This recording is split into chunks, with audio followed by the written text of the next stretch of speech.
They're not insuring the activities of everybody else. Everybody's favourite bit. The rising cost of insurance. Why is my insurance premium going up? A couple of things, but I suppose the number one thing could be that your activities or your services have changed. So if you're doing more things during the year, you're going to be charged more. If you're running more events during the year, you're going to be charged more. If you've added on new property, if you've bought new sporting equipment, whatever it might be, your premium will be reflected in that. So that's an increased exposure or a rise in risk. The second thing is the number of claims that we're seeing in the sector. There are increases in the number of claims. There's a lot of speculation about this. I can 100% tell you there are more claims in the sector. I personally think, and there is a bit of information to support this, but it's not confirmed. In times of economic downturn, people claim more. And 10 years ago, when we were hit really badly, or 8 years ago, people started to claim more, and we're really only starting to see the impact of that now. It's like a domino effect. One person claims, the next person claims. And the sector that we've seen here really, really hard is the community employment scheme. Prior, 10 years ago, we wouldn't have had any claims on a community employment scheme.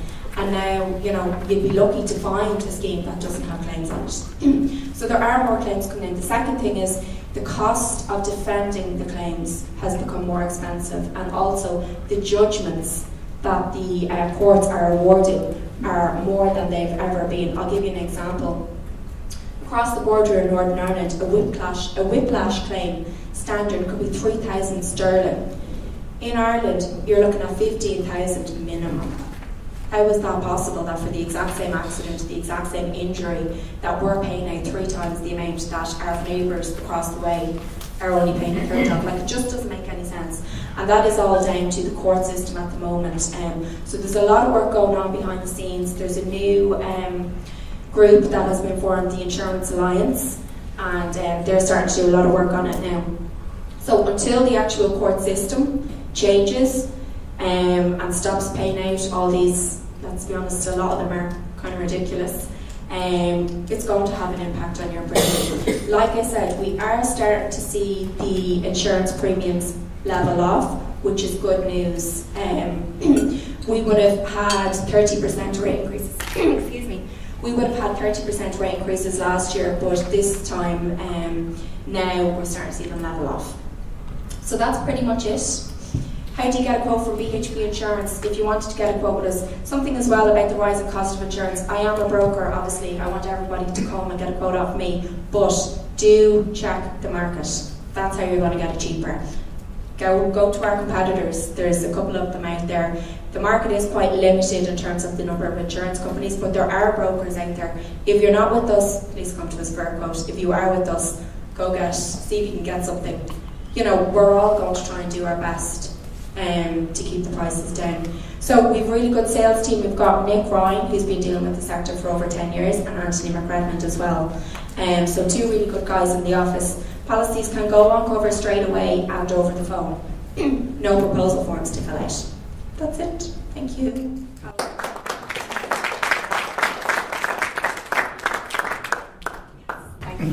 Thank you very much, Martina. So next up we have Johnny Sheehan from The Wheel, and Johnny's going to give us a little...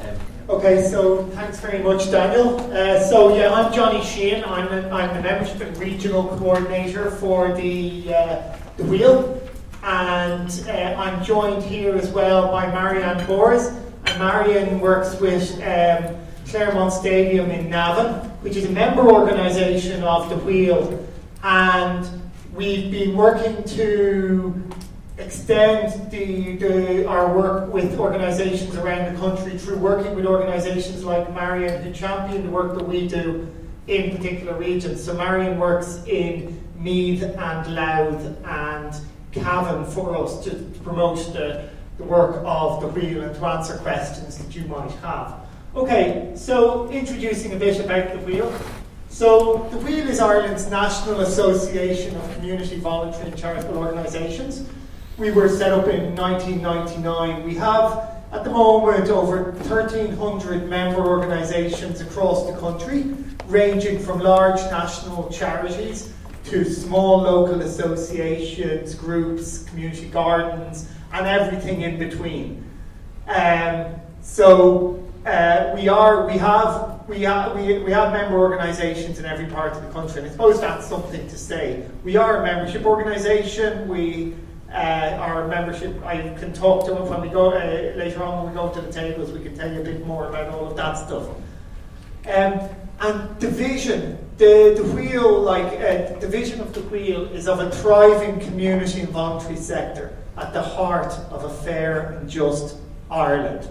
Okay? And the way we try to achieve that vision is through representing the shared interests of community voluntary organisations. So we are not going to become the lead expert on areas like disability advocacy or around promoting, working with older people, working with younger people, working with animals, working, whatever the area of work in which organisations like yourselves are involved. But what we do is we represent those shared interests by listening to you today to hear what are the issues that you're facing. We listen to groups around the country, and then we represent their views with funders, with the government, with a wide range of bodies in which, that impact on the work of community and voluntary organisations. And we also, I suppose, a key area we do as well is we support organisations to do their work more effectively through delivery of training and through publications, through a wide range of means, and I'll talk a bit about that in a minute.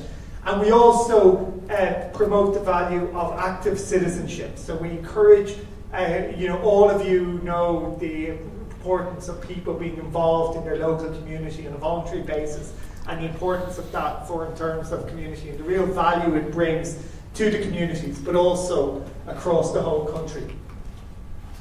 So what I wanted to do was maybe when Daniel asked me to say a few words today, I decided that we'll have the chance at the tables to talk in detail about specific things questions you might have and so on. But I just wanted to maybe talk about a few kind of ideas. And the first idea I wanted to talk about is public trust and confidence. Okay, and I want to show you a slide here, which,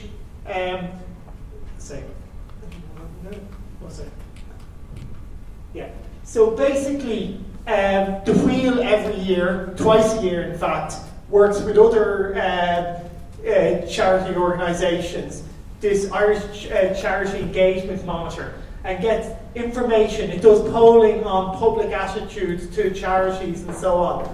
And this slide here looks at public levels of public trust in a range of institutions. So I come over this side. And the institutions are the likes of schools, the Gardaí, the EU, charities, banks, the media, the government and the church. And there's a lot of information there, and I know you might be able to read it, but I suppose the key thing here is, back in April 2011, the level of trust in charities was at almost 70%. Okay, the third one down from the top on the left. And it went up to nearly 75. 3 out of 4 people expressed trust in charities. And then over the period between April 2012 and currently April 2017, there's been a gradual downward decline in the level of public trust. And can I ask you, why do you think that might be? Scandals? Yeah, okay, so there's been particular high-profile scandals, and they impact. And what is the effect when there is that those scandals? How does it affect? Does it affect you guys? Okay, so it impacts on the ability for you to raise funds to do the work, for example, that you want to do. But also the attitude people have about the work maybe affects their interest in volunteering with you. Or, to go on to your... Do any of you have any trouble with getting people to join your boards? Or your management committees? Yes. So there are impacts that all of this have. So what we've seen, went down to, what's interesting is in November of last year, so a year ago, the level of trust in charities, and that's a catch-all term to include local community associations and so on, as well as big charities, was at 43%, which was the exact same as the banks, which started in April 2011 at 14% and went up to 43%, and charities went from almost 70% down to 43%.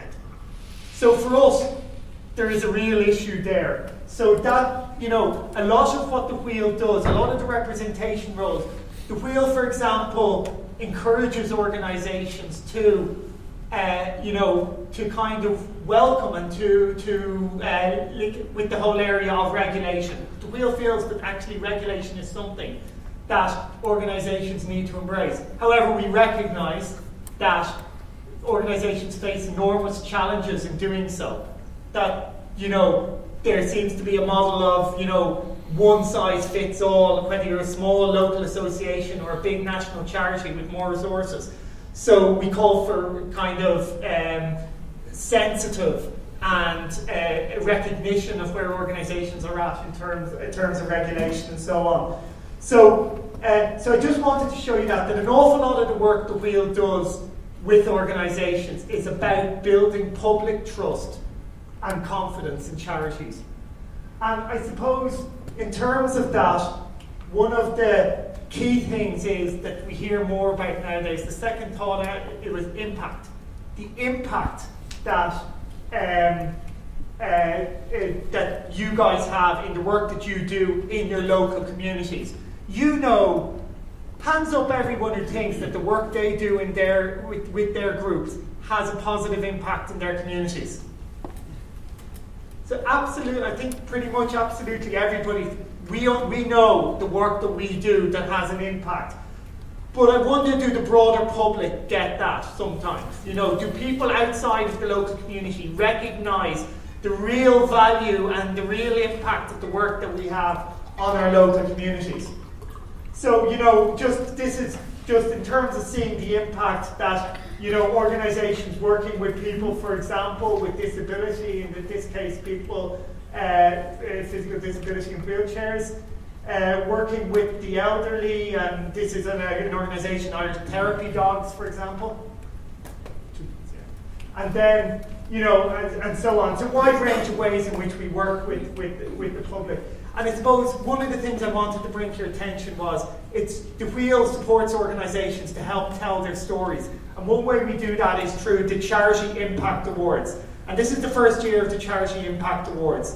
And so 25 organisations have been shortlisted from around the country who put in nominations to it across a number of categories for the impact on the community, for the Trustee of the Year, and for the Community Hero Awards. And if you go to our website, charityimpactawards.ie, you can see those and you can give it a chance to join the more than 14,000 people who voted for the charity, for the Community Impact Awards and the other awards. You can join that, and there'll be an awards on the 13th of December. But maybe if you go onto the website and read those stories that those organisations have shared, it'll inspire you guys to get involved next year.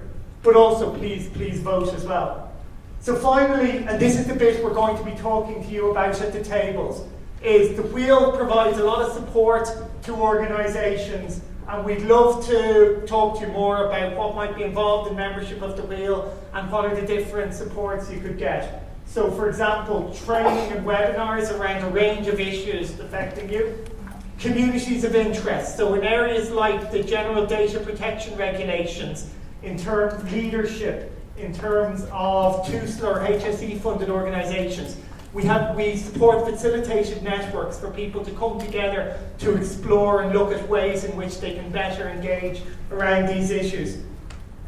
We produce a number of good practice guides, which we have on the windowsill and the table down there, and we'd love you to take away copies of those. We also, for example, we help organisations to manage their costs by working with the likes of BHP, working with other organisations that can provide the kinds of supports and services that are your kind of your core costs for your organisation. So lighting, heating, stationery, printing, a wide range of areas. I'm getting the signal